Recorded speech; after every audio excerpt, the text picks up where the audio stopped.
Welcome to Clever Title Pending with your host, Brian K. Morris, independent publisher, freelance hybrid author, award-winning playwright, and former mortician's assistant. Don't send him title recommendations because Brian knows exactly what he's doing. So just sit down and look pretty as Brian K. Morris scrolls through your comments and plays with his mouse. Join him on Tuesday nights at 8 p.m. Eastern, 7 Central, for Evening Pandemonium and Moonlight Madness.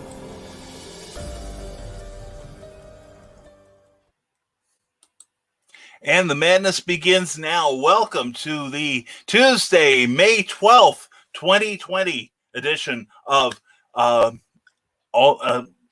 lost my place for a minute. Clever Title Pending. Hi, the heck. How the heck are you? Yeah, I'm looking at my visual on the lower right. I don't see Amia tonight, but anyway, we'll go with that. Tune into never mind the furthermore every Monday or every day now. I am just so bewildered. It's been a long day, folks. But we do the Morning Madness at 10 a.m. every morning, 9 a.m. Central. But anyway, I'm glad you're all here with me. We're joined by Carl Witzman, John B. Pica, Meredith Wahlgren, and Paul Ruff, and Cindy Kep, and Rick Bradley is watching, and hopefully he'll come on here, Joe Spraga, and Naughty Mouse, says Meredith. That's right. So anyway, tonight we've got a couple of very special guests. Now, we've been having technical difficulties with one of them, but we're hoping this will iron out. Beatty, Craig Smith, glad to have you here.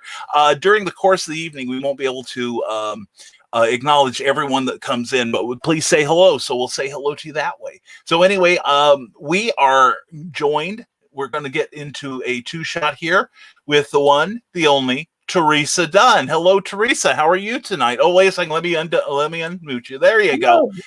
Hello, Brian. How's it going tonight? Going good. Good. We hope to be joined by Rick Bradley soon. Rick was having internet problems. The line between the two tin cans apparently had snapped, and so he's having some issues. But if he's having trouble, we will reschedule for a night he has better interwebs. And otherwise, what we might do is we may have a surprise later, Teresa. We'll see if anyone wants to come on here and get interrogated. How does that sound? Good. Okay. So anyway, let's see. Here we go. And we also have Rick Bradley in our audience. So my internet is not being nice at all. I'm trying to see if I can steal the internet from my neighbors. Okay, Rick, thank you. We appreciate that. And Carl Winston says, I think I've seen Brian in that shirt before. It's if you've seen me out of it that we really have to worry about it. So everyone, good evening to all of you. And we would welcome your comments and your questions. Now, we're hoping that Rick Bradley will be able to join us, and we thank you for trying. And Andy Davis, Bill Sartin, and Helen Brockhow, glad to have you all with us. Hope your night's going well. So we'll start with you, Teresa. Please introduce yourself and tell everyone who you are and how awesome you are, please. I'm Teresa Dunn, and I live in Keokuk, Iowa, and I'm a housewife. I have 2 children and grandchildren, and I love writing, and poetry is my thing. And very cool. Keep going. And I love dogs. I love cats, anything to do with animals. I'm very cool. Could be an animal activist if I wanted to be. So what's stopping you from being an animal activist? I don't know. I love animals. That's true. And they love me. Well, who can blame them, right? So anyway, let's see here. Oh, and Cindy Kemp, of course, is being helpful here, saying if I can find the proper crochet pattern, maybe I can make him a new internet. I say it's got to work. It's got to work. Better than what Rick's got now. And hello, Orko and Teresa. It must be the red outfit that she sees me as Orko. Hello to you, TL. And as always, got to get those new wireless tin cans. No string required. Glad to have you here, Ken. Thank you. And Joe Spraga, I love dogs more than people. Someday I feel you, man. I so feel you. And good evening to Brian, Teresa, and all the Pendarians out there. Yes, I made that up for this show. We may steal that from you too, Bill. Thank you very much. But we hope you've had it sanitized first. But anyway, Teresa Dunn, a year ago you were unpublished, weren't you? Yeah. Yeah. And in the meantime, she put together some poems, and this was published through Cherry House Press. Ariana R. Cherry is the head of that. It's called Poetry Expressions, and Teresa has sold quite a few of these things, haven't you? Yes, I have. I've actually sold 65 books. And that's just what that's just what you've sold so far, correct? Yes. Okay, and that doesn't count any that might have been sold through Amazon, where you can pick up this book. Also, Poetry Expressions available through Amazon. If I was cooler, I would probably have the capture of the Amazon page here, but such was not my, for me to be so prepared. And here we go. There we go. And Paul S. Roof likes reptiles more than people. Okay. And woo, Joe Spraga. Everybody celebrating tonight. Now, how long have you been writing, Teresa? I've been only writing about a year. Okay. All right. Now what have you done up to that point that prepared you to be a writer? Well, I've actually did some journaling. I journaled my thoughts and things like that. And I've actually had a counselor teach me how to do that. Mm-hmm, mm-hmm. And, well, what made you want to take your work public? What made you want to do that? I actually seen somebody else do it in poetry. They take their feelings and put it into words. Mm-hmm. And I've just figured I could do that too. Very cool. Very cool. And we have some comments coming in. Please, we welcome your questions too. Roses are red, violets are blue. Some poems rhyme. This one doesn't. Cindy Caps is now in the poetry business here. And Jackie Nelson, glad to have you here. Good evening, guys. Congrats on your book, she says. Well, thank you. Yeah, and Jackie is a published author herself. And Lou Motion says, you're a writer when you write. Getting published is another matter. And back here, Sarah says hello. Hello, Sarah. Glad you're here. Moi. Hi, Sarah. And Paul S. Roof likes reptiles more than people. Don't anyone mention dinosaurs. I'm getting a reputation about that. And and Lou Motion says you're a writer when you write. Getting published is another matter. That is very true, Lou. Thank you for that comment.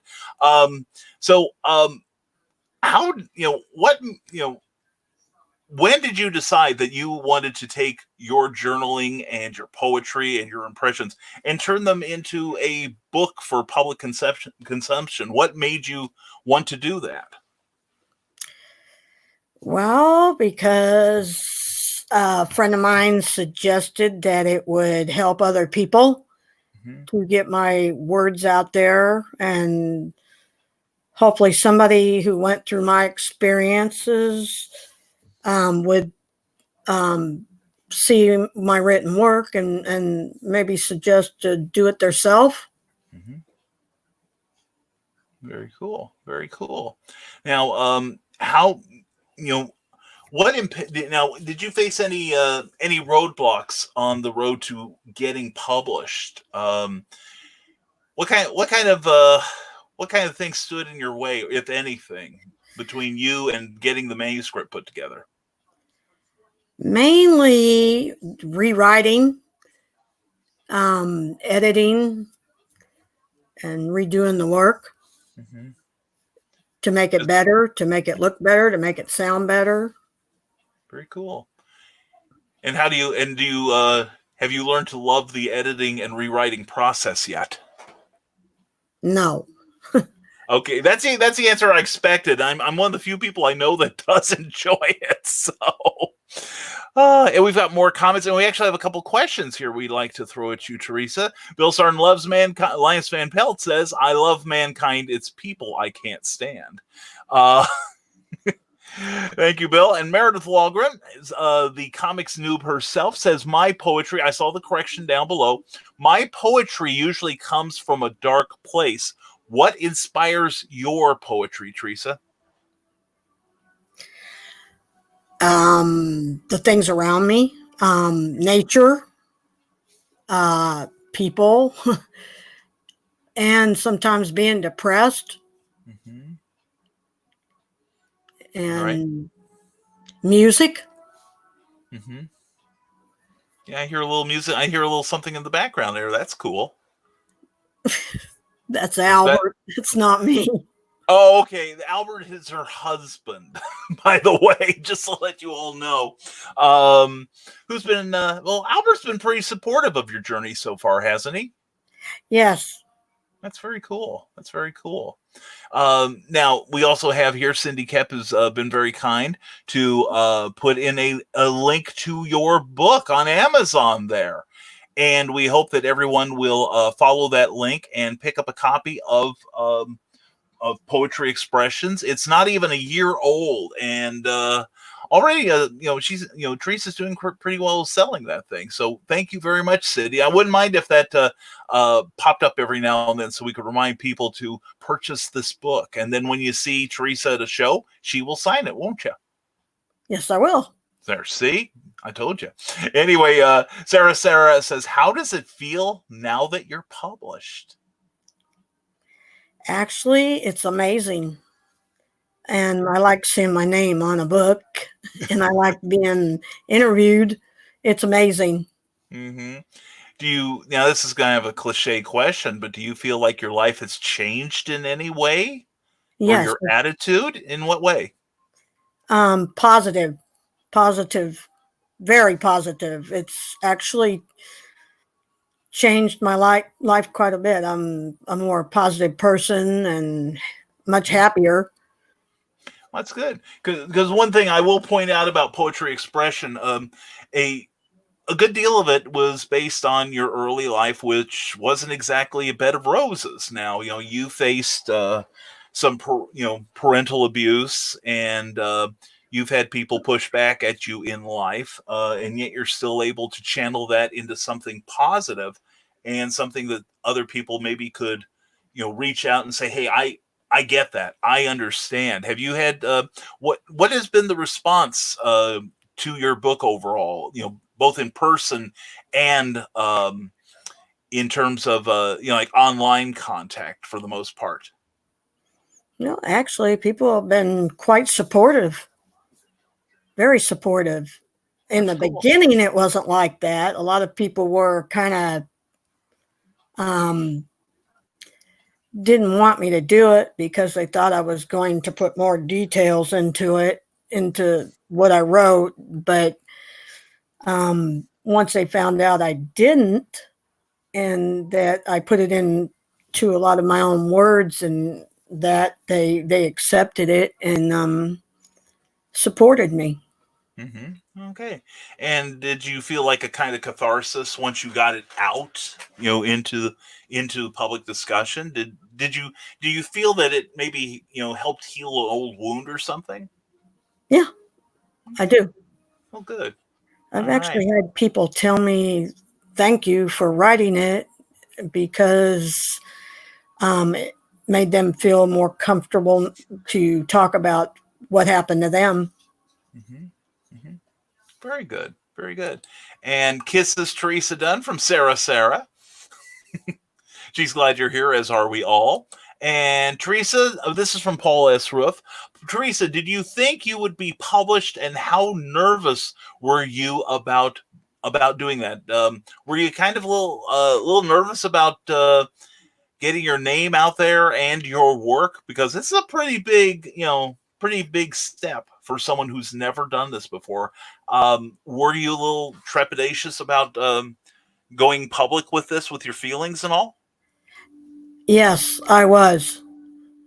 Mm-hmm. But once I did it, I actually felt relaxed and glad I did it. Mm-hmm. Yeah.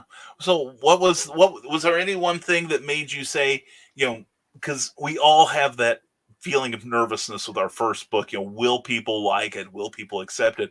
But was there any moment when you said, I am sure people will like this book, or they can find something of use in it, or I'm just going to do it anyway, damn the torpedoes, full speed ahead? Was there any one moment where you said, let's just get this done?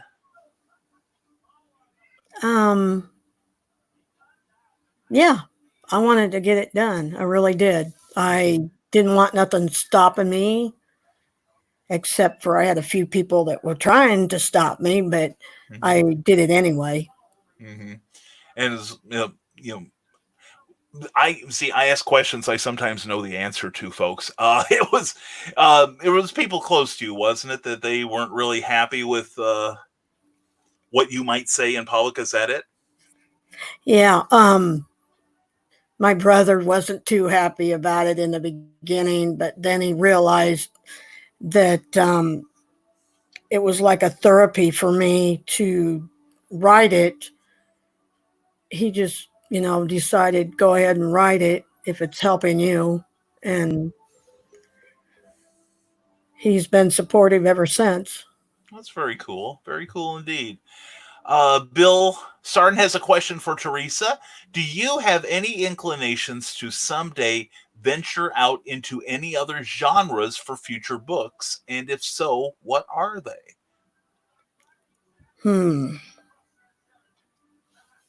I mean, writing another book. I've actually wrote another poem book, and I'm thinking about writing a novel, but one thing at a time. That's true. And full disclosure, her editor is slow and easily distracted. So I take full credit for the second book not being out quite yet. So, but I will say Teresa's really easy to work with. It's been a joy to work with her so far. So so do you have any ideas for your book? Do you is it going to be like, murder mystery? What kind of genre are you or genres are you contemplating attempting to write, or have you made up your mind and you're just waiting for the story to pop in on you? Actually, I think I'm waiting for the story to pop in. Fair enough. Fair enough. And I see we are joined by Meredith Wahlgren. Meredith, would you like to come on air? Please let me know. And let's see. Oh, Meredith is doing some backstage tinkering, just adding an overlay for the show. Okay, thanks, Meredith. Meredith is responsible. I'm open in open mouthed amazement. See, I told you that she does such a wonderful job, and she takes care of me. And what you see on here, the look of the show, is directly because of her. And thank you very much, Meredith. We do appreciate it. And don't forget, and we'll put in a plug for Meredith later. Sarah says, I've noticed many writers have depression. Writing my own first book, what do you do when depression can try to get in the way? How do you motivate yourself, Teresa? Oh, that's a hard question. Well, sometimes I go outside and take a walk and let things enter my mind when I walk. Or sometimes music motivates me. Listening to music and sometimes reading other poetry motivates me. Very cool. Well, who else do you read? Aside from me, I'm not fishing for compliments. Who else do you read out there? Well, actually, I like reading Cassie Edwards. She's one of my favorite authors. And what does she write for those who may not be familiar with her? Mainly fantasy romance. That's cool. Can you see yourself writing fantasy romance someday? I'd like to.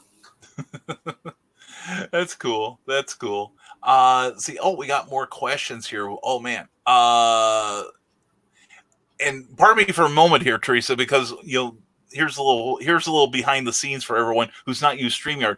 I use the little flywheel on my mouse, and suddenly I'll be like one of your replies, then zip all the way to the top. So anyway, Sarah, thank you for that question. That was terrific. And let's go here. And Meredith Wahlgren says, I love to write when I'm depressed. It's a great way for me to purge the dark stuff. Okay, that's a very cool comment, Meredith. And you've apparently been finding that too. Do you find that any demons that might have popped up from your past, the writing process actually helps you deal with them a little better? Yes, I do. Okay, all right. And do you still continue journaling now, don't you? Mm-hmm. Okay, very cool. Meredith Wahlgren, thank you very much for that great question. And another great one from Meredith. How long did it take you to compile all the poetry in your book, and what made you decide to finally put it all together and available from Amazon? Wow. Yeah. I think it took several months. Yeah. Now, what made you choose the poems and the essay in your first book that you did? What, did you write a poem and say, no, this doesn't fit in, or this has got to go in? I've got to put this one essay in. What was your thinking process when you were selecting what to include in your first book? Well, I actually picked the ones that I thought were really good and just put them in there. And the essay was just something I was hard to put together. I can tell. I will say that I helped copy edit the first book, and the essay was a bit. I could tell it was an uncomfortable write for you. That it must have been tough to pull all of that out of your system and put it down on paper, as it were. So, kudos to you for doing it. And now we're hopefully going to be joined by the one, the only, I call him the superstar, Mr. Rick Bradley. Rick, how are you tonight? A little stressed, but other than that, pretty good. Everyone hear me? And am I moving? You are moving. You're moving a little bit like those old NASA films from back in the 60s, but we hear you 5x5 there. Good to have you here, Rick. We'll take your cheerful voice at this point. Rick, I'm going to give you a chance. We're going to give Teresa a rest here. She's probably feeling I'm interrogating her like a murder witness. But anyway, and keep those. And thank you, Meredith. Thank you. But anyway, Rick is represented here in the Nightmare Collective by Neoleaf Press. It's available on Amazon in paperback and ebook form. And Rick, thank you for being here tonight. We're pleased to have you. Yeah, you've got a copy too. Well, holy cow! Wow, holy cow! I know. Yeah, who'd have thought that? So anyway, you've probably been listening. Answer all the questions that we've been asking so far. You've got 5 seconds. Go. No, seriously, Rick. I'm just that good. I know you are. That's why you're here. You're here to take the weight off of me. No, I got to brag on you because a year ago, Rick, like Teresa, didn't have a publication out with his name on it. And now he does. Plus, he's working on other stuff. Rick, tell us a little bit about yourself and tell us how long have you been wanting to be a writer? Oh, gosh. I've wanted to do writing for as long as I can remember. Ever since my sister, when I was little, she would read books to me every night before I went to bed. My favorite one was Charlotte's Web, and that's still a really good book that I love. And was a big influence on me reading and getting into books. And I mean, I wanted to make my own stories. So I got into D&D junior high, and I was able to make all the stories I wanted there. Okay. Very cool. Very cool. And it just Now, went from that. mhm. Now, I know that, as I was explaining earlier, I frequently ask questions I already know the answer to, so I'll try to look surprised. What made you take the big leap that into, just going from a regular civilian who wanted to write to finally getting published? What were the events that led up to getting published by Neil Leaf Press?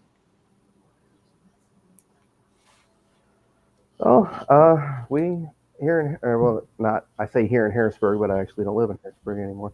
But in Harrisburg, they have a little convention called BirdCon, and I noticed on the Facebook page for it that they were having a writing seminar, and it was going to have 3 writers there, and I know you were messaging in that little thread quite a bit, and I thought, heck with it, I'm going to go for it.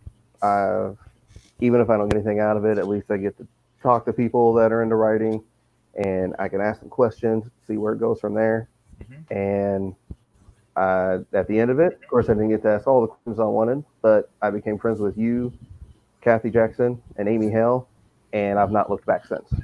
Very cool. Very cool. Now, I'm going to give you both this question. So, Teresa, I'm going to bring you back in here. You're both published by someone else, and of course, I'm the evangelical type for self-publishing. But how did you find your publisher? Like Neil Leaf Press for Rick and Cherry House Press for Teresa. Let's start with Rick, and then we'll move to Teresa. What made you decide on that publisher in particular for your work? How did you find them? I found it through you, actually. And you got that's me right. I forgot. And her talked a little bit back and forth. Mm-hmm. And she asked me, if I had any horror stories available and I'm like, yeah, I'll whip something up for you. And I've had the Marvel's been in my head for, years, ever since high school. Mm-hmm. I never really had an ending for it. So just to take a story sitting on forever and, put an ending to it and get it published. And she read it. I'm not gonna lie, I was fully expecting her to message back like, maybe next time we'll get you in something. Mm-hmm. Mm-hmm. But she said she loved it and she published it. And I'm not gonna lie, when I got the message, I might have jumped up and down and squealed with joy and squeaked a little bit, a lot. Very cool, very cool. And how's the book been performing for you, Rick? Gosh, I ordered 20 copies and I sold out of them so fast that I had to order 30 more. Excellent. Very cool. And now you, Teresa, how did you wind up going to Cherry House Press? I seen that she was a friend of yours. Mm-hmm. That's how I found her. I seem to be the kingmaker around here. I didn't realize when I asked that question that I was going that direction. Sorry. But that's cool, though. I guess. let's catch up with some... I'm sorry, Teresa? I said, Brian knows everybody. Apparently I do. I didn't know I knew everybody, but here I go. I didn't actually intend this to be like a let's all stroke Brian's ego, although I'm not going to stop you if you have to. Let's see. We've got Sarah to Teresa. It's spectacular that this has been a therapeutic process for you. And yes, indeed. She also has a follow-up question I'm going to give to you both. How does it feel to have random questions thrown your way? She may be in those shoes after a while, so she's curious how it personally feels for you. Teresa, how does it... I know you've done a few interviews, Teresa. What is different about this and the fact that, we talk frequently? How does it feel to be interrogated by me? And go ahead and be brutal. Go ahead. I can take it. It's not that bad. I actually like being asked questions. The more questions, the more you learn. There you go. There you go. And Rick, how about you? How do you feel having random questions tossed at you? I like it. I like discussing, things. I like talking, and yeah, if I can answer a question, I'm happy with that too. Okay, cool, cool. And Sarah goes, "Hey there, Rick. Hey there." And let's see. Let's go back here. I missed a couple things. Adrian Johnson, glad to see you here. And of course, you may have a fan here, Rick. Lou Motion's never going to give you up. Isn't that cool? Wouldn't Adrian Johnson says hello. Hello, Adrian. Glad to have you here on Clever Title Pending with Rick Bradley and Teresa Dunn. Hope everyone, please, we welcome more of your questions. Let's throw more of these random questions at these two. Hello, Rick Bradley, says Bill Sarton. First off, I have to tell you that Charlotte's Web still occupies an important spot on my bookshelf. What other books and authors have inspired you and your writing? Oh gosh. I'll try to narrow it down. Brian Lumley, author, like a horror author, with his Necroscope series. Excuse me. With the Necroscope series, and he's got a few other books outside of that just, I don't know. I love the visceral horror that he writes. I love H.P. Lovecraft, Cthulhu, and all that. I'm a huge fan of. Oh gosh. The D&D fantasy books, I read a ton of those. R.A. Salvatore was a great author, and I loved reading his stuff. Robert Jordan, Robert Heinlein. Oh, I can go on with the authors that I've read that just have grabbed me and made me want to write something like they did. Very cool. Very cool indeed. And Meredith Wahlgren has a very similar question. Who are your favorite authors and how might they have inspired your own work? And Rick, seeing as how you're writing horror, I think that's pretty easy. Teresa, do you have any other writers that maybe had a direct influence on your writing style? Mainly Cassie Edwards. I like Edgar Allan Poe. Oh yeah, there we go. There we go. Very cool. And Sarah asks, is horror your favorite genre, Rick? One of my favorites. Grew up, my mom, she was 4'10", sweetest woman in the world, but she loved horror movies, and we every weekend I'd go to her house and rent the goriest, scariest horror movies we could find and watch them all night, eating pizza. And I mean, I have good memories tied to horror, I guess, funny enough. But I mean, I love all kinds, and I want to branch out into other types. So it won't just be horror forever. Okay, very cool, very cool. Well, even Stephen King doesn't just do horror, so and J.K. Rowling doesn't do just young adventure supernatural stuff. So it's good to be versatile. And Teresa was saying earlier she's working on a novel yet to be determined what genre. As soon as her muse shows up, right, Teresa? Yeah. Okay. And yeah. I'm sorry, Teresa. I don't mean to step on anyone here. Sometimes I move too quickly. I apologize. And Sarah says, Brian, you're the hookup. What can I say? It's rising tide, people. It's rising tide. I like to share. Carl Westman must go, but congratulations. Carl, it's been good to have you here. Hope you have a great night. Thank you for being here. And congratulations to both of you. And which I think we all can echo that you've both come a long way in 1 year. Now, I think I asked Teresa this earlier, but Rick, how has your life changed as a result of being published finally? It's not changed like a whole lot. I don't have people asking for my autograph or anything yet. It'll happen. Yeah. But yes, but I'm seeing new things, new roads open for me. I've got so much more I can do now. I'm not just, sitting center answering calls. I'm also creating worlds. I'm getting stories out there for people to read. It's boosted my self-esteem a lot more than I thought it could. Very cool. Which, very cool. And from Teresa, this to, I'm sorry. About here, but Yeah. oh, No, it's your internet. I think it's messing with my timing. I apologize, Rick. I sincerely do. I normally don't step on people like this, so I'll just wait a okay. long time before I move on. So anyway, Teresa, in what ways has your life changed? Locally, and you're starting to get people that, people know you on the interwebs now. You're friends with a lot of people. How has your life changed overall, Teresa, since you got published? Well, actually, I've made a lot of friends, a lot of author friends, and a lot of people are recognizing me in like a restaurant or something. They'll say, well, there's a celebrity and things like that. I get noticed more, and I kind of like it. Cool. I love hearing that. And Cindy Cap says, Brian has the power, the absolute power. That's right.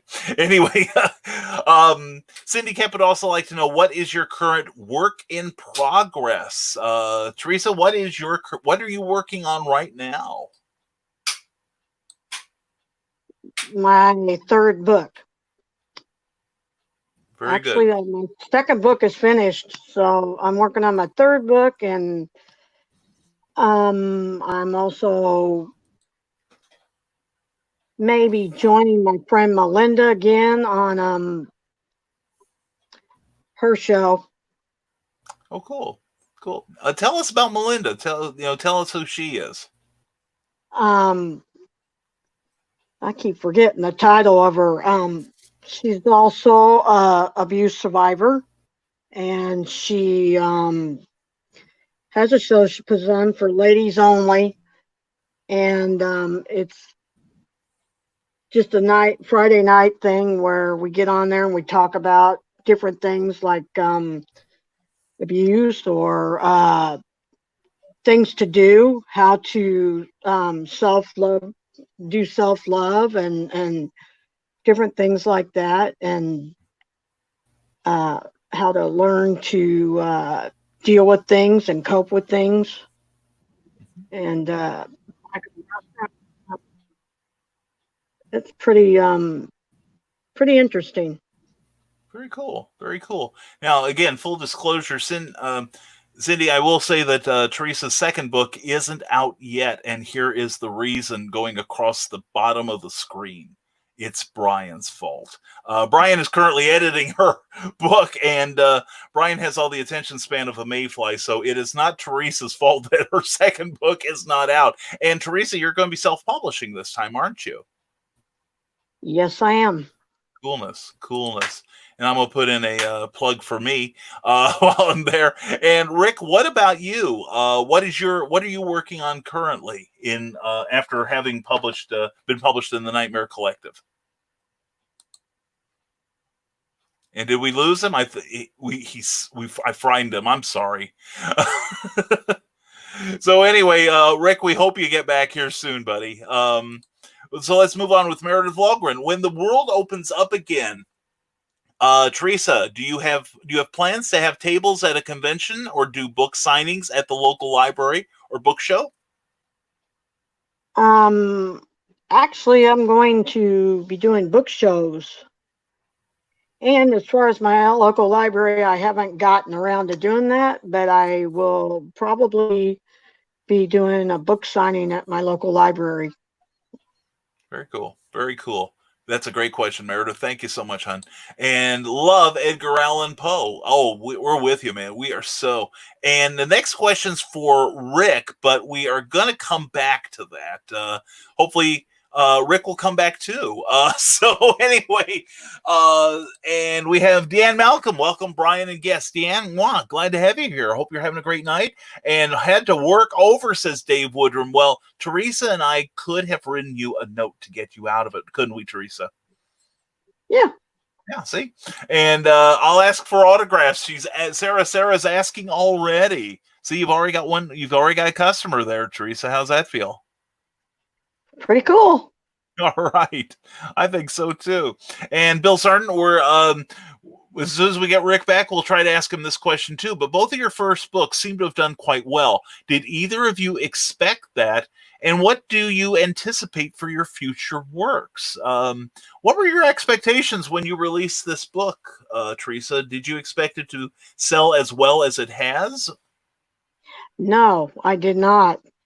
I actually didn't think it would sell at all. And my future works, what do I anticipate for I keep on writing? Very good. Very good. All right. And Sarah has, where are both of you from? And do you plan to go to cons for your work? Or would you rather stay in the way things are being sold at this moment? Like, Amazon, I would guess, and mail order and such. But you just answered, Teresa, that you do plan to attend more shows, right? Mm-hmm. All right. Excellent. Plus I will sell around here. Mm-hmm. I have a lot of people asking for my second book already, so that's fantastic. That is great. Well, and that's the thing I should have mentioned earlier that Teresa said she sold 65 books in about a year, which a number of writers don't do. That's not many people have that many relatives, and Teresa has sold 65 in Keokuk, Iowa. And Keokuk is not exactly a huge megalopolis. It's how many people are in Keokuk? I forget. You've told me. At least 10,000 people, I think. That's not bad. That's not bad at all. We're going to bring Rick Bradley back in. Apparently he's been on the roof and he finally got things fixed, I hope. Rick, can you hear me?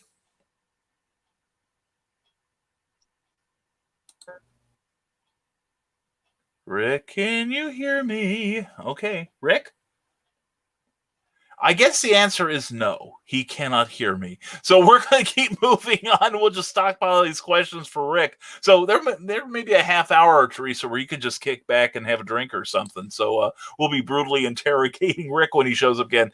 Meredith Wahlgren wants to, and who is Meredith, I want to say also, is working on her very first comic book. And Meredith, I do hope you will put in a link to where you will be this coming Friday night at 8 p.m. Eastern, 7 p.m. Central. Notice how we promote other people. Meredith, beyond Facebook, what are you doing, Teresa, to promote your work? Word of mouth. Best kind of advertising. Mm-hmm. Word of mouth. I would go elsewhere, but with everything being closed, that's kind of hard to do. Yeah. And a lot of it's through my church too. Very cool. And what kind of reception you've got? I take it you've got a very warm reception for your work at church, right? Mm-hmm. Oh, very cool. Very cool. Let's see. And Andy Shaggy Cordy is here finally. And Sarah, hashtag blame Brian. Join the crowd, please do. And Cindy Kep didn't mean to frighten Rick off. That's okay. He doesn't know how lovable you are. And hashtag it's Brian's fault. Yep, that's what we were saying earlier. And Rick Bradley. Hey, that's the same name as the guy that was on here earlier. I think my house is a black hole for the internet, and it has cursed me. Well, Rick, I tell you what, you've had some great answers. If you want to join in just typing in answers, I will read them out because I want you to be represented. And don't forget Rick's book, The Nightmare Collective, available from Neil Leaf Press on Amazon in paperback and ebook form. And you'll find another story in there with a very familiar author who may be speaking right now. So please check that out on Amazon and make Rick a happy boy. Next question is, I have a note from Epstein's mother for Dave Woodrum. All right, excellent. And you get 10 points if you know what that's from. Teresa, says Paul Ruff, you look like someone that enjoys mystery. Do you think you would write a mystery or a cozy mystery one day? Do you think you think there's a mystery in your future? Could be. A cozy mystery sounds good. Yeah. I think I could do that. Cool. Very cool. And here we go. Talk about determination. You need to be determined, don't you, Teresa, when you're a writer? Well, here's Rick Bradley once again, not giving up, not staying die. There he is again. Rick, do we have you? Well, for now, hopefully, I guess. And now I'm on the phone. I'm just like, fine. I don't care about that laptop no more. Takes me off. Well, dang it. Well, Cindy Kemp apologizes for frightening you. Well, let's backtrack through some of these questions that I've asked Teresa, and now we're going to interrogate you. Beyond Facebook, Rick, what are you doing to promote your work? Oh, gosh. Mainly Facebook for right now. I mean, I've got word of mouth with a lot of my friends and family. I've still got friends begging me for books, and once this whole COVID thing blows over, I'll probably go through the 30 I have now and have to order more for a convention. At least that's what I'm going for. Mm-hmm. Very cool. And Sarah asked you, Rick, where are you from, and do you plan to go to conventions to promote your works, or would you just as soon do it the way you're doing now? Oh yeah, I definitely want to do conventions from still in Illinois, originally Harrisburg, Illinois, and oh yeah, I would love to go out to travel and hit the convention circuit and make friends, network. I learned from someone about that, and yeah, I don't want to just keep doing what I'm doing right now. I want to branch out. Very good. Very good. Yeah, Amy Hale and Kathy Jackson give great advice. Anyway, both of your book seems to have done rather well. This is from Bill Sarton.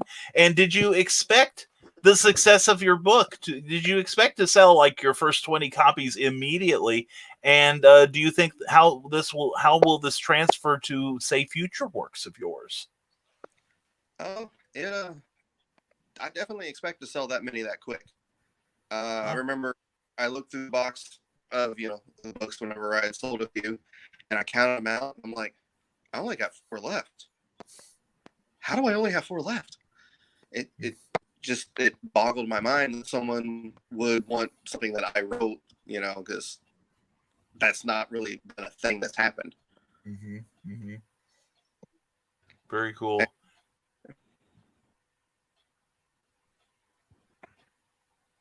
And I know once I start talking, I knew it once I started talking. This has been an adventure. Yes, that's why they call this a journey, Rick. And they don't call this a picnic. Real fast. That was a good answer, Rick. Paul Ruff would like to know, pick one type of horror that you would like to write. Oh gosh, only one type? Good answer. Yeah. And I couldn't just do one. Good man. Well, I think we've caught up with a lot of stuff here, and here we go. And Deanne Malcolm says, hi, Bill. And Meredith Wahlgren says, Rick, do you have a mobile phone? StreamYard works with Android and iPhone. Yeah, I'm using my iPhone right now. Okay, there we go. That must be why we're having a little better time of this right now. Meredith is kind of my tech guru on here, so she knows what she's doing here. Thank you, Meredith. We love you. We really do. A couple of weeks ago, says Andy Shaggy Cordy, Ben Affleck kept knocking me off live stream because I was bad-mouthing his acting ability. But I said nothing bad about Affleck. Come on. You love his insurance, right? And Bill, Epstein were just hanging around, says Dave Woodrum. And Teresa said, congrats, Teresa, from Sarah. And Douglas Deck, 65 is good. And Douglas Deck is also represented in here too. So 65 is good. It is very good, in fact. And Meredith Wahlgren says, let's see, here we go. I just zip past everybody on here. So Meredith says, would you want me to message you the link, or do you have it? Oh, I've got the link because since I'm on here. That's what I'm thinking. So, and here we go. And Sarah says, Rick, if you type in the answers at the very least, if that Wi-Fi sweet spot is found. And Sarah and I know about that because that's how we bonded. We were at Silcon in Mattoon about 3 years ago, and Ariana Archeria was trying to do a podcast, and the Wi-Fi signal kept flying away from us, and we, it was a comedy of errors. So, but we persevered. We persevered, just like the three of us are here. And Amy Hale says, "Sorry, I'm late." Amy, mwah, glad you're here. See, Amy Hale. Say hi, Amy. Hi, Amy. Hi, Amy. There we go. And Cindy Kemp says, my future is very mysterious. I'm sure it is. Peter Gould, good Lord, man. I saw you this morning while I was at work. Don't you ever stop? I don't even slow down, Peter, but thank you for noticing. Andy Shaggy Cordy says, also being a church-going man, how much do you find that the church community helps or hinders your sales and promotion? Let's toss this to Teresa first, because you said that the church has been pretty supportive of you, but have you, how have they helped, and have any of them kind of like tried to throw a roadblock in front of you? Well, a lot of the people bought. I'm friends with everybody, so I pretty much I'm supported by everybody in the church. Very cool. Very cool. Good to know. Good to know. How about you, Rick? Have you, have you found that, if you belong to a church, if you're a man of faith, or, have you found anybody from the religious community actively supporting you or dissing you in any way? We are going to touch on trolls eventually. I've not found anyone dissing me or anything like that from the religious community. And I mean, as far as I know, I don't know if anyone's really supported me, because a lot of people, I mean, they're not just like, hey, I'm religious, but I love your book. So, and I don't really go to church too much. So, I mean, I don't have, friends in church that say yay or nay towards it. Mm-hmm. I get it. Paul Roof says, Rick, you look like you like such books like Conan, Kull, Tarzan. Do you have a character up your sleeve like them? Not yet. There we go. I know he is working on a series book right now, but don't want to give away too much, do I? It's going to be a good saga. I'm thinking it will be, because look who's writing it, right? Let's see, knows this side. I still haven't gotten used to that. Anyway, stretch those wings. I love it that you are. And I got to agree with her. It's good that you both are working hard and trying to do more than what you're doing right now. I think that speaks well of both of you. Andy Shaggy Cordy, Rick, will there be a Nightmare Collective 2? This may have been answered before I got here. No, it wasn't. Do you know of any plans for a sequel to this book? None that I know of, but if there is, I would love to put another story in it. Okay, very cool, very cool. And Meredith Wahlgren goes, no insult intended, but neither one of you look like spring chickens. What was the motivation to publish your first book now? Teresa, let's start with you. What would, let's go into, keeping in mind that I'm older than both of you put together. Teresa, what, I think you've touched on it earlier, but did your age, which gentlemen don't discuss, was that any sort of factor in your decision to publish now? No, not really. Okay. What about you, Rick? No, not really either. I mean, Morgan Freeman didn't get his big acting role until he was 40, and I'm 42, so I'm only a couple years over that. Well, there you go. There you go. Well, it's like an example I use constantly is Stan Lee. Nobody gave a crap about him till he was like in his early 40s. So, it took him 20 years for Stan Lee to become Stan Lee. Asking for a friend, it's Shaggy, because he's old too. This is Andy Shaggy Cordy. Dave Woodrum, Adventures in Nevermind the Furthermore Interviews, the anthology. Stay tuned. And horror genres are like potato chips. Why you can't crunch just one, Cindy Kep? Is that what you're saying? Bill Sarden says, what gave you both the most trouble with your first book, and what do you still struggle with? Rick, what gave you the most trouble with your first story, and what vexes you to this day? Writing a story that I think someone will like. I stressed like crazy hitting that send button to, send a story to Jen, because like I said, I just kept waiting for the message back to be like, we really don't want this. And I still struggle with that, like going over Marvin's Night Out. I'm doing second or third round of edits on that. Oh no, I've lost track. And I'm really nervous about getting the story right. I'm a perfectionist, even though I shouldn't be, but I want my story to be good. Very good. Very good. Good answer. Teresa, what about you? What when you were writing your first poetry expressions, what gave you the most trouble, and is what do you have to work around these days? Making corrections, pronunciation, just being perfect, making sure it's perfect and it's the way I want it to be.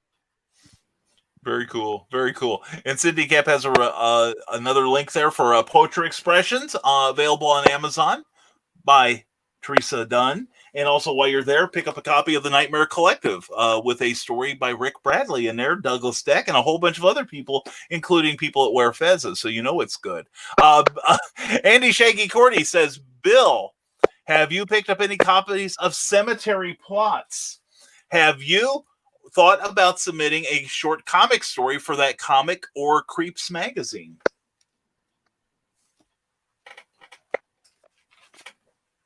Rick, have you thought about doing comic book work?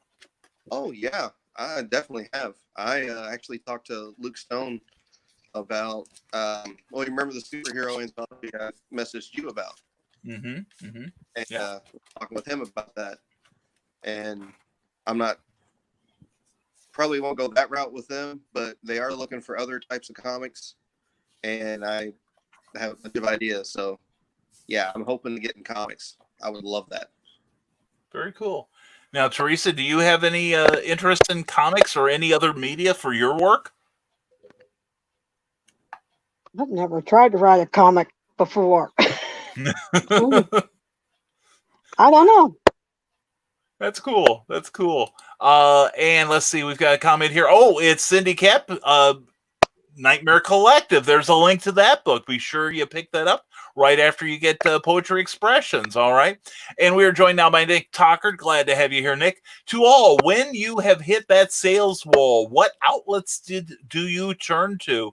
Have either of you faced a time when sales have been slow? And if so, what did you do to perk up your sales once again? Actually, now is no cons and the whole social distancing thing. But other than that, I've not been in it, I guess, long enough to feel the lull. That's cool. That's cool. Now, Teresa, what about you? You surely are not, I know you don't sell books constantly, like every day. What do you do when you kind of think you've hit a lull in your sales? What do you do to break through that wall? I get out and talk to people. I talk to them on Facebook.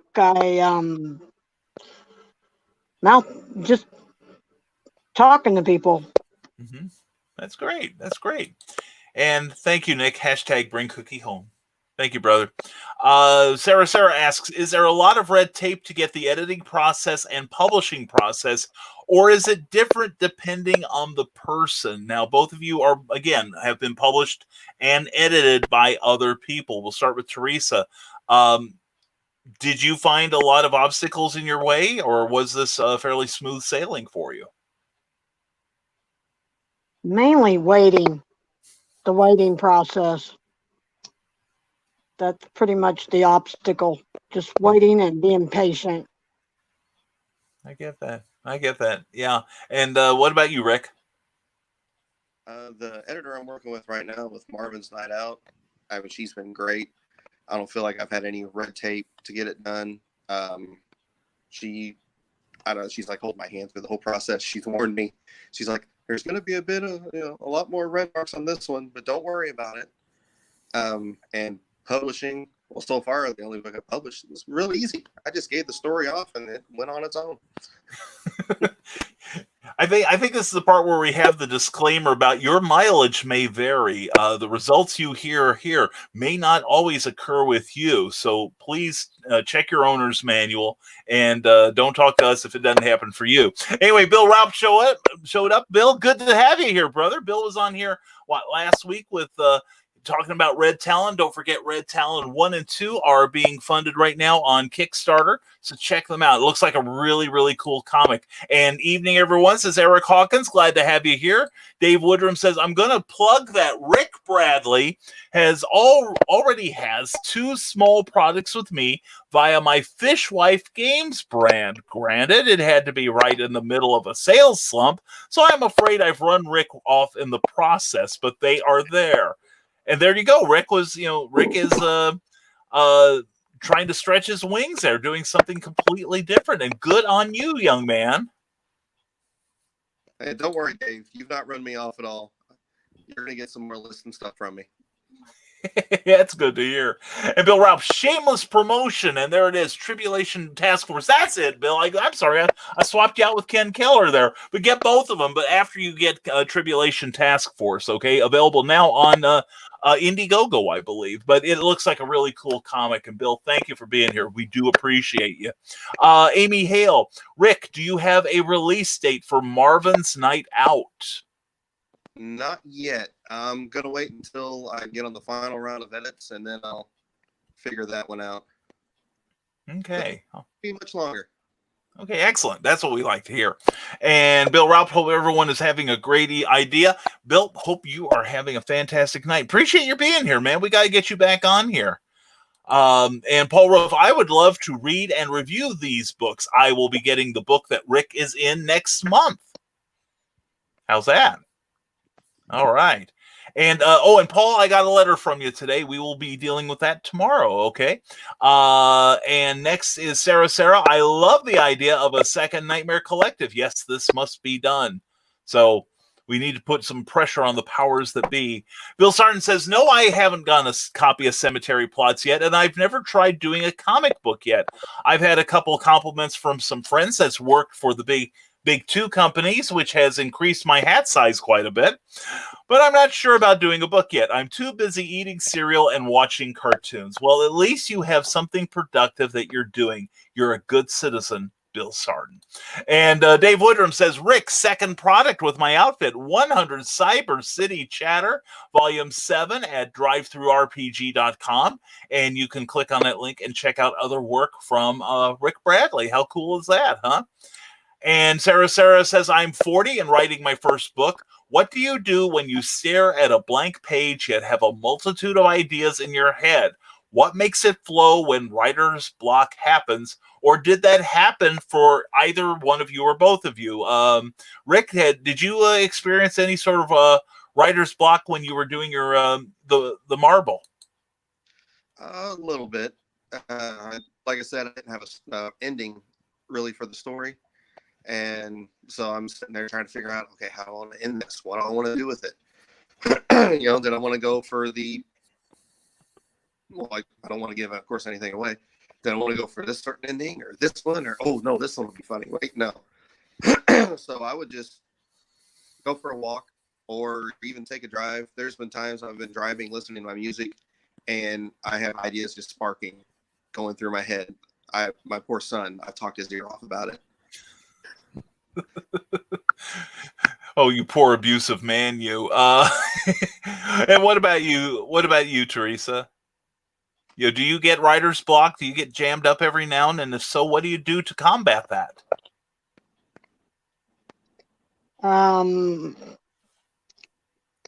Well, it's okay to admit it, hon. I get frustrated, but I think listening to music just relaxing, listening to music, and maybe get some ideas that way. I mean, writer's block is really bad. Yeah. I have gotten it. I will admit that. I've kind of got it right now. Just you got to clear your mind. Do some yoga. Just sit in a room and quietly just take breaths and relax. Very good advice. Very good advice. I just sit in the corner and weep. Anyway, Paul Ruff says, Brian, the brain, you really need to do more shows like this. Well, we are planning on it. The response so far, with just not to take away from our wonderful guests here, Rick Bradley and Teresa Dunn, who await your questions eagerly, but the response to these last few shows with both comic and novel creators have been very, very positive. And so I'm going to say that the old format may be done away with unless I can't get somebody to appear one night, and then I'll probably put on disguises and pretend to be two other authors. But anyway, thank you for that, Paul, and we will continue to have it, and we'll have a variety of people showing up. And I've already got some people that are clamoring to be on, and I want to give them a place to clamor. Rick Bradley put in your link, says Bill Sarton, and if he could, he would, I'm sure. Anyway.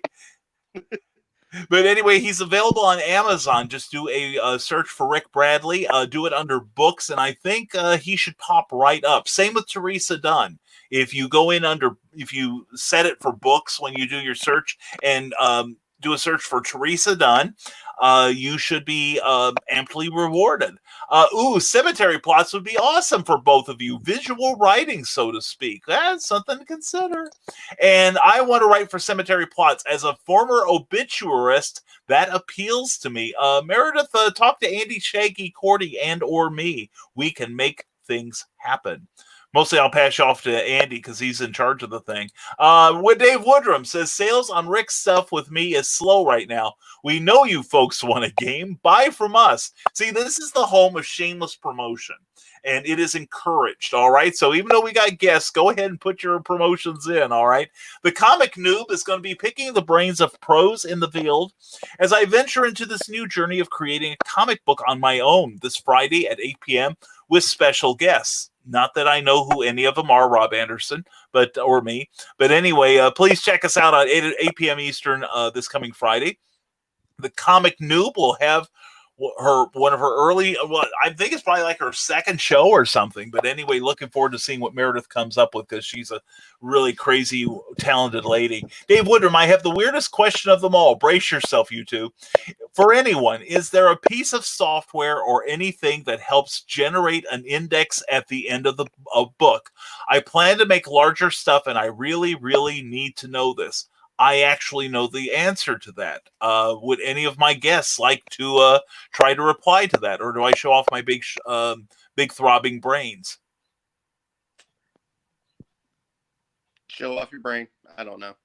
Okay. Actually, if you use something like Word, I believe there is a command in there where you can do an index. I couldn't tell you right off the top of my head how, but I know it does work it does happen with the most current versions of Word if you're using that, Dave.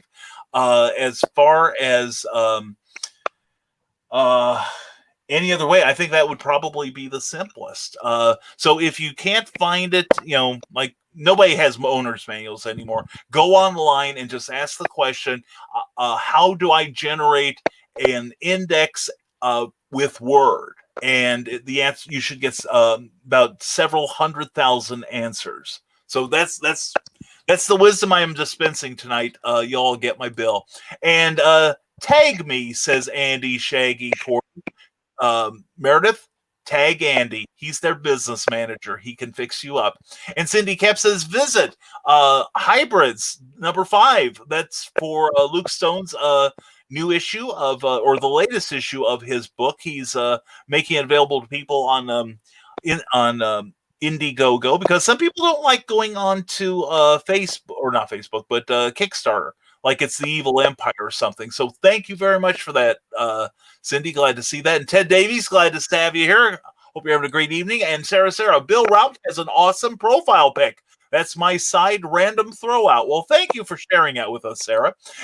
Teresa says, Andy Shaggy Cordy, I have been writing poetry for some time, but I don't show anyone, not even my wife, and never thought about publishing it.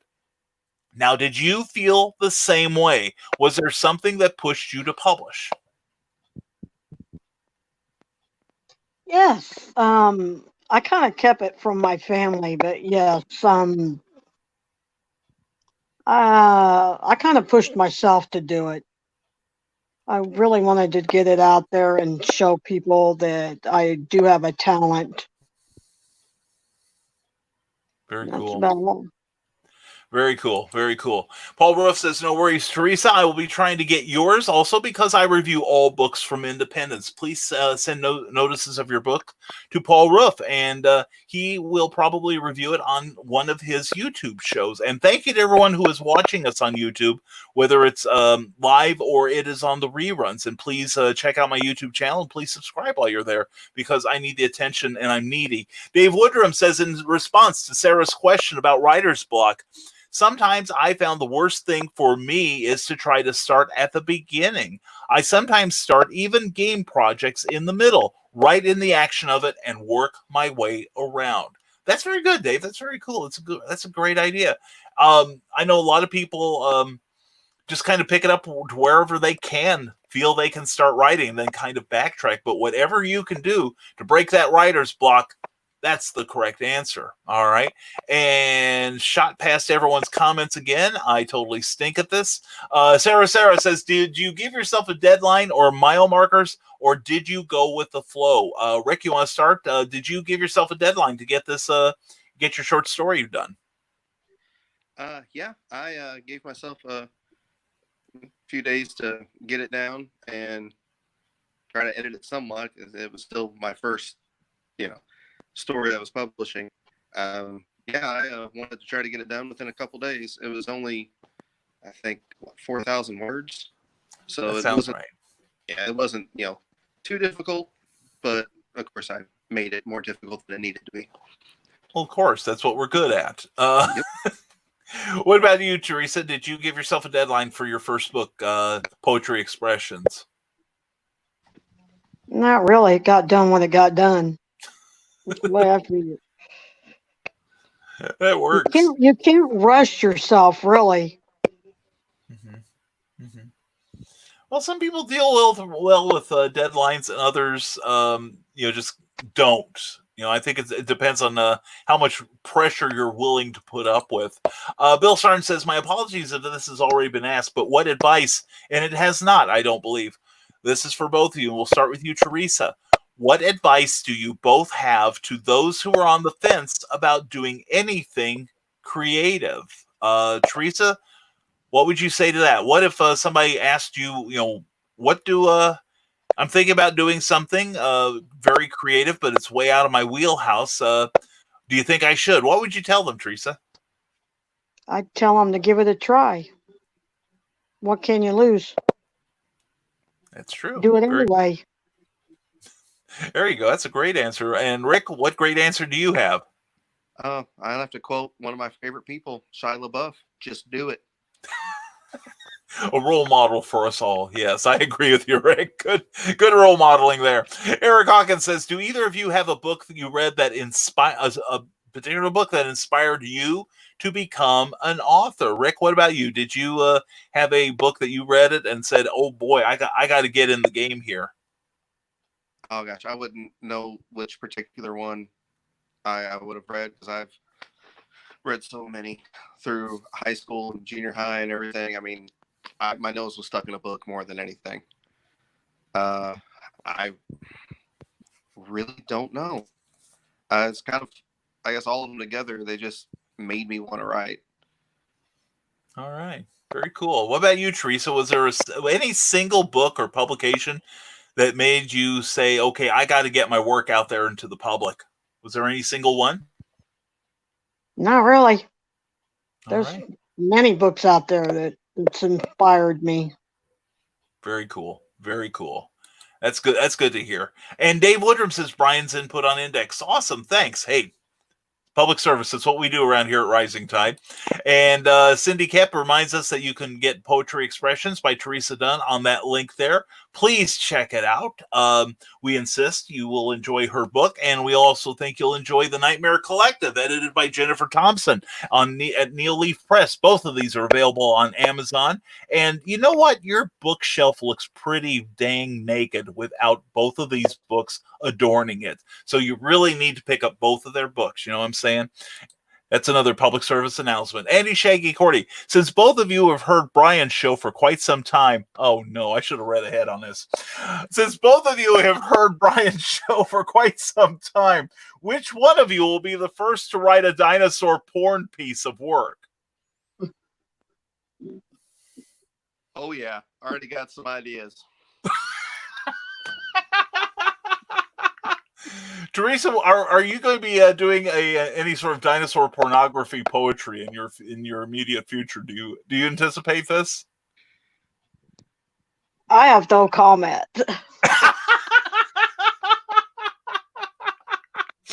And she is Rick. She probably gave the answer we should have.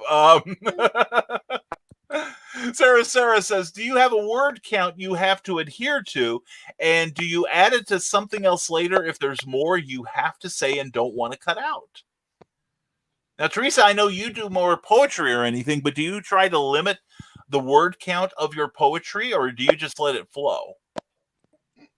I let it flow. The more words, the bigger the book. There we go. There we go. And the more Brian has to edit. Rick, how about you? Now I know your first story. We both of us had a word count, but like in doing your current book right now, do you have like a minimum number of words that you want to do every day, or is it just however many you can get done, like so many people have to do?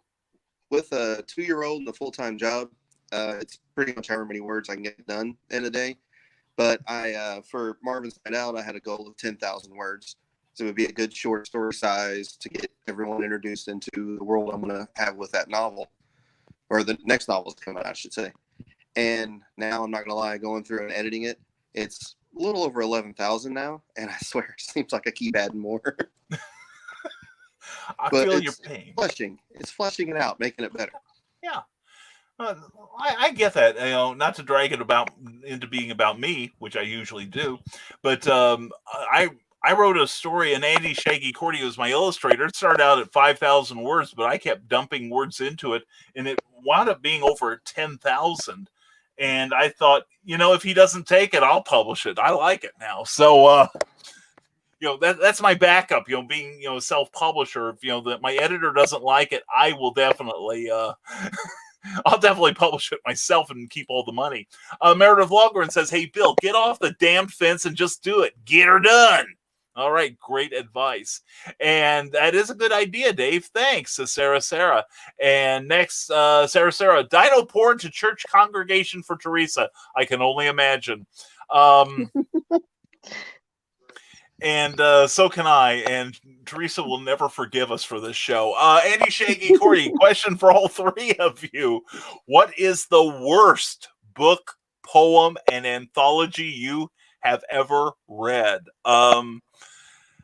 Let's start with Rick. What's the worst one you had? I will go last. We'll have Teresa next, and I'll take the last one because I got to narrow it down.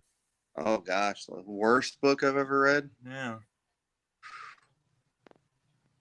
Oh, pretty much all the books they had us read in high school. I'm not going to lie. I was not a fan. Z for Zachariah was the only good book out of that I liked. Mm-hmm. But I just could not get into any of the other ones. I think it was it called the Pearl or the Black Pearl or something like that? John Steinbeck? I don't know. Like a family found this pearl and it caused them all sorts of trouble. Pearl by John Steinbeck. Yeah, I had to read that in junior high. Yeah, I couldn't. I couldn't bring myself to finish it. I don't know. It was just so boring. I hear you. I learned to like it later on, but I had, when you're forced to read something, that takes a lot of the joy out of it for me, at least. Teresa, did you have a book, poem, or anthology that you absolutely hate?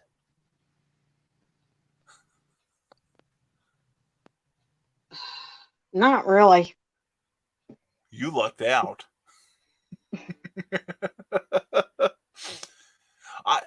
I'll tell you mine. If you think of one, Teresa, before we move on, please tell me. But mine was, I don't remember the author, but it's Death Be Not Proud. I read it twice in high school, once in college. And it's about a woman this guy is falling in love with this woman who has inoperable brain cancer. And excuse, not Death Be Not Proud, The Glass Menagerie, The Glass Menagerie. And she has like a menagerie of these little glass animals she plays with. And it's a tragic book. But the problem is I'm kind of a hypochondriac.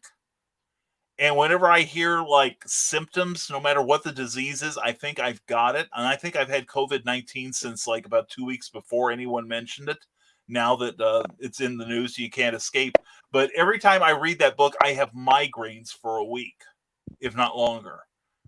And so that to me is the worst book ever read, or the worst read short story. Now I have read a couple of books that are really awful, but I don't want to mention them on the air because, frankly, they're friends of mine.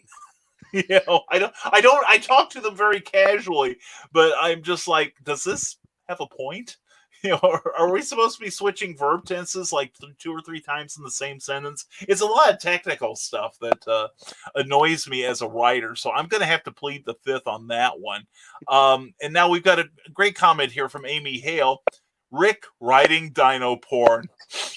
They grow up so fast. And someone call family services on me. Anyway, Dave Woodrum says, and I waited for the arrival of the Stegosaur woman, the flickering of failing neon signs washing the landscape of post-apocalyptic Times Square in glowing wash of illuminated pink lust. Wow. Hey, are you talking about my writing? Dave, I think you've got a collaborator now. And Teresa's wondering what she's doing here now. Dave Woodrum, I have actually read Like the Black Pearl. Suffering through Wuthering Heights, however, almost brought me to self-harm. Okay, yeah, well, Wuthering Heights was a little thick. I will get that one. But yeah, I didn't mind most of the classics because if I had a steady diet of the way my teachers presented them, it's like I do like a 20-second summary of Moby Dick that I wish my high school English teacher had given me. I might be more kindly disposed towards it. Meredith Wahlgren says, I'm still waiting on Rob Anderson and Brian K. Morris to schedule a talk about giantess fetish. Throw in dino porn too. What could possibly go wrong? The people I hang around with, I'm telling you. Anyway, oh, you people have had some great questions tonight. Thank you very much. Even with your sick, twisted fetishes about dinosaur pornography. Anyway, let me get back to my questions. Okay, here's one. And this will take maybe a little bit of thought from both of our panelists here. And raise your hand if you want to answer first when I ask this question. Yourself from 2 years prior to now. Talk about 2018 Teresa, 2018 Rick. What advice would you give yourself if you look back and had the opportunity to make your writing journey a little easier? What would you say to yourself? Raise your hand when you want to answer. I'll answer. Go for it, Teresa. I probably would have told myself to go ahead and write my book and to tell my story. I wouldn't have wanted to wait this late to do it, but I think it was mainly because I was afraid to. Mm-hmm. Very cool. Well, I'm glad you got over it. Rick, what about you? What would you tell 2018 Rick? Probably tell him to go ahead and put himself out there and just try. I mean, you never really know until you try it. Very good. Very good from both of you. Excellent answers. Okay, shoot me, says Eric Hawkins. Catcher in the Rye was the worst book I ever read. Okay. Oh, and he says, do you both like the works of L. Frank Baum? Oh, what am I thinking? Of course you do. Everyone loves the Wizard of Oz, which, by the way, is now still on with about 2 weeks to go on Kickstarter. Eric is, I haven't checked the tote tonight. Well, it's still cycling. So, oh wait, last I have here 103 backers, 33.35. So go to Kickstarter and support the Zombieful World of Oz #2, his brand new 44-page comic book featuring a 4-page story by me. I guess I am everywhere. What am I saying? I am the kingmaker around here. Anyway, I'm looking forward to that. And Dino Porn with little T-Rex arms, says Sarah. Sarah, oh, say that again, just slower next time, darling. Anyway, and the show goes straight to hell. Anyway, let's see now. Let me see if I have any questions, because you both have been on for 90 minutes, and I do want to say congratulations to both of you. I know you haven't given many interviews and probably nothing like this, but I recognize that this is probably a somewhat unique experience for you. Now, one thing I do want to add, since I am the crusader for self-publishing around here, and I know Teresa's answer, because we have discussed it, so that's not fair. But Rick, have you ever thought, are you contemplating self-publishing anytime in your future, or are you going to go with more traditional publishing? I'd like to do, I guess, both. Definitely self-publishing, because Marvin's Night Out, I'm planning on self-publishing that myself, and the novels following that. And I'm also planning on a couple of anthologies, the superhero anthology and another horror anthology. That I'll start on those towards the end of the year. But yeah, I hope to get my fingers in as many pies as I can. Very cool. Very cool. And Teresa, I know the answer you're going to give. Hey, Teresa, are you planning to self-publish anytime in the future? Yes, I am. As soon as my editor gets finishing editing it. I know, he's a useless piece of crap, isn't he? Oh, so and thank you for not answering that. It's me. So, and I don't know flowers. Andy Shaggy Corey says flowers for Algernon literally almost killed me by lowering my IQ. I liked Flowers for Algernon. And by the way, Daniel Keyes, who wrote that, used to write for EC Comics. It's the truth. And we did mention you guys being published, and Dave Woodrum would like to say congratulations to both. And we just lost Teresa now. Must have been it was the Dino Porn thing, I think.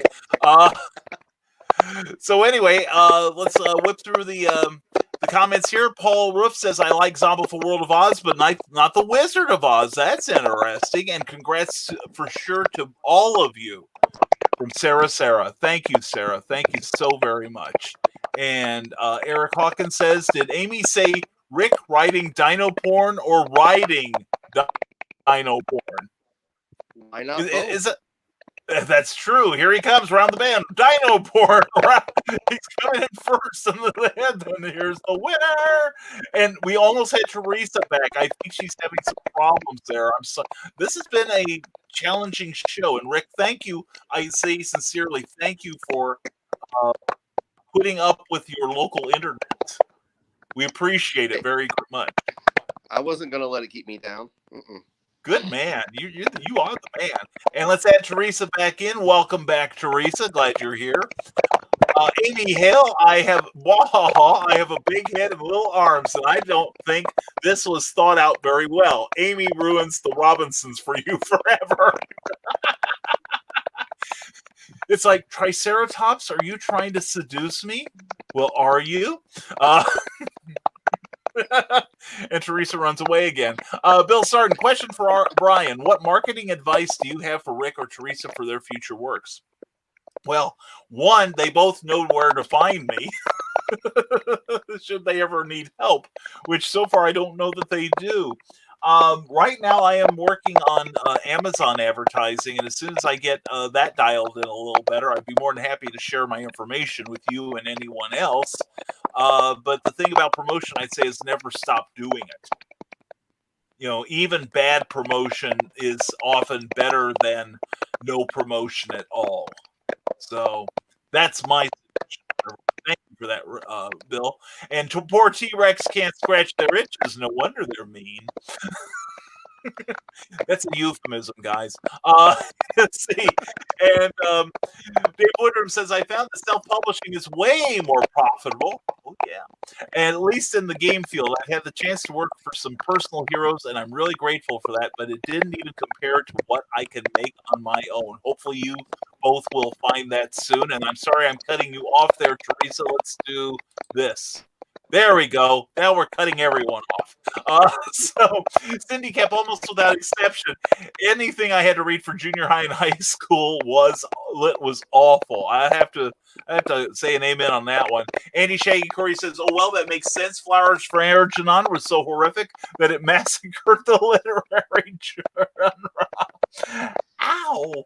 Anyway, and Paul Ruff says, "Congrats to both of the new authors." I have to echo that. Congratulations to both of you. I gotta say, I'm in all sincerity, I'm very proud of you both because Rick got his first piece placed in 6 months. Teresa, despite a number of challenges, I'll be fair, a number of challenges, she got her first book out and has not only gotten her second written, she is now actively working on her third, just the way Rick is working on his brand new novel. So definitely, you two deserve your time in the spotlight.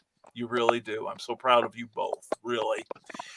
Dave Woodrum says, now I'm going to say it right now. If anyone badmouths By the Waters of Babylon, then I'm going to pout the rest of the evening. Oh, we can't have that now, can we? Everybody be kind to Dave now. So, tell you what, I've had you guys on for an hour and a half, and I promised you an hour. So, first of all, thank you both very much. Appreciate your being here. And just to let you know, when we sign off the air to you guys and to anyone that's on the show, we can stay on this line and chat just a little bit, just so I can thank you personally. Okay. So anyway, here we go. Bill Certain goes, and now the most important question of the night: Coke or Pepsi? Rick, Coke or Pepsi? Pepsi. All right, Teresa, Coke or Pepsi? Pepsi. And you're all wrong. Royal Crown Cola. Okay, moving on. Amy Hale, yes, congrats to you. Very proud of you both for jumping in there and making it happen. From Amy Hale. How's that, kids? That's pretty cool, huh? Thank you, Amy, for whenever I was first started writing, I bugged her. I know so much. I messaged her. I was like, could you look over this? Because I don't know. Does it even sound all right? And she was patient with me, and I love her for it. Yeah, she's terrific. She really is. And Sarah says, Pepsi. Thanks for playing our game, Sarah. And Paul Ruff says they are inspiring. I will get serious after the gravesite. And thanks to all three of you. Paul, thank you very much for being here. And Amy says, I was happy to do it. That's how you can tell the cool people. They're we like to share. And I'm not saying I'm cool, but Amy is, and she doesn't need a fez to be awesome. I think that's great. And Bill Sargent says, great show, Brian. Congrats to Rick and Teresa via Con Dios Amigos. Thank you for being here, Bill, for your explanations. And Cindy Kep, you rock fest. All right, to both of you. And Cindy, we will be talking. I'd like to have you on here too. And Sarah, you're welcome for playing the game. Thank you, Sarah. I love you. And you're so cool, Brian. The most insincere thing she has probably said all day, if not all month. Anyway. But anyway, got it. And Cindy Kemp, neither Coke nor Pepsi, both are toxic. Okay, now there we might finally have the answer to this. So, if we add other things, because you add RC, I'm going to say sweet tea. Okay, I will give you on sweet tea, or as they say in the South, tea. And I love you all. Amy, I think I speak for everyone here when I say we love you too. Thank you, Amy, for everything you do for the writing community and for us all. And Cindy Kep says, yay. And I say, yay, Cindy Kep, CKOEPP.com. Sign up for our newsletter, please. And Diet Dr. Pepper and Cream Soda. Honestly, ice cold, it's the best. Never had that combination. That's curious. I'll have to try that one of these days. Of course, I used to eat liverwurst and jelly when I was 3, so I missed my career in the circus. So anyway, I am going to. I think we'll call this an evening because we've tried the patience of our people here. And while I can still say hello to these guys, first of all, before I let you go, Amy Hale votes for Kraken. We got to put that up. Kraken, okay, and hashtag cookie approved. Okay, the debate is over. It's Kraken. All right. So anyway, I'm going to let you guys. We're going to start with Rick, and then I'm going to see. We're directing on the fly here. We'll start with Rick, and then we'll finish with Teresa. I want you to tell everyone how they can find you on the interwebs if they want to follow your ongoing adventures, such as if you were Andy Shaggy Cordy and wanted to go to Empire Comics Lab. So we'll start with you, Rick, and when you're done, we'll go to Teresa, and I will. And there we go, bourbon for Paul Ruff. It's getting better all the time. Anyway, let's start with Rick and Teresa. Rick, where can your new fans find you and pick up your work? All right. Well, you can find me on Facebook at rbradley42, and I also have my website, excuse me, I'm going to take 2 on that, authorrickbradley.com, where I'm going to start a monthly newsletter here shortly. And so you can sign up for that. And like I said, someone's got to keep an eye on me. I know I'm not going to do it. That's true. That is very true. And now, thank you very much, Rick Bradley. And now, Teresa Dunn, how can people keep track of you? You can find me on Facebook. And also I got, it's my own poetry expression page. And that's it. All right.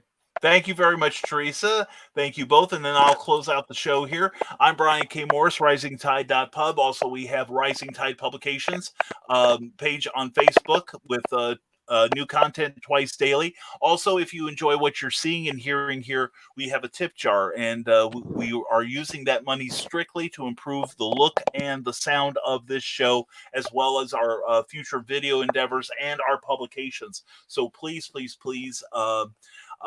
give generously if you would, please. Also, like I said, we're at risingtide.pub, where you can sign up for my monthly newsletter. Plus, every morning we do a show called Never Mind the Furthermore at 10 a.m., 9 a.m. Central, and we talk about whatever's on your mind, trying to keep your mind off of current events, and we do that every day. And on Sunday, we will be doing storytelling with Uncle Brian as he reads his classic book, the stuff you want to read just before bedtime, Santa Stein, the post-holiday Prometheus. So again, I'd like to give a great big thank you to Rick Bradley and Teresa Dunn, brand new minted authors. Looking forward to greatness from both of you.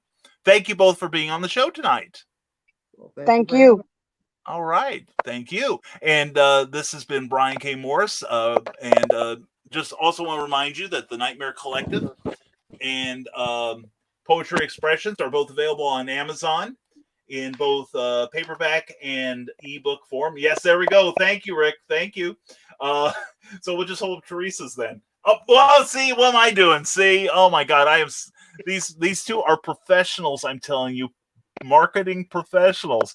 So anyway, thank you for being here on Clever Title Pending. We'll join you again next week at 8 p.m., 7 p.m. Central Time with brand new group of people we'll be interviewing. And thank you very much. And remember, folks, stay smart, stay safe, wash your damn hands, and never apologize for being awesome. Thank you all for being here, and we'll see you tomorrow or next week. Have a great night.